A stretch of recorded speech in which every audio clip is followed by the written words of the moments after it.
कुछ खबरें खेल के मैदान से। पाकिस्तान क्रिकेट बोर्ड पीसीबी ने टेस्ट, वनडे और टी20 फॉर्मेट में एक ही कप्तान को नामजद करने की तैयारी मुकम्मल कर ली।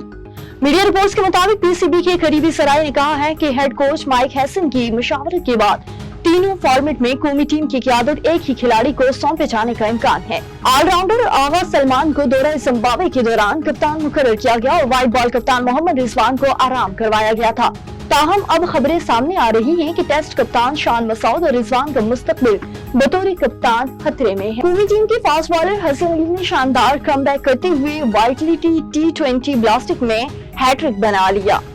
बर्मिंघम में खेले गए मैच में होम साइड बर्मिंघम बेंस की नुमाइंदगी करने वाले कौमी टीम के फास्ट बॉलर हसन अली ने जारहाना बॉलिंग का मुजाहरा करते हुए हरीफ टीम के 6 खिलाड़ियों को पवेलियन की राह दिखाई। पहले बैटिंग करते हुए हसन अली की टीम ने मुकर्ररा 20 ओवर्स में 6 विकेटों के नुकसान पर 199 रन बनाए और डर्बीशायर फाल्कन्स को 200 रन का हदफ दिया।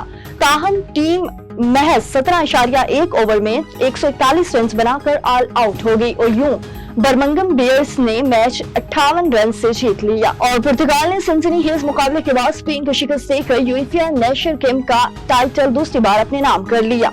पुर्तगाल ने एक बार फिर यूरोपीय फुटबॉल में अपनी बर्तरी साबित कर दी। यूएफए नेशनल लीग 2025 के फाइनल में पुर्तगाल ने एहसाब शिकन मुकाबले के बाद स्पेन को 3 के मुकाबले में 5 गोल से शिकस्त दी।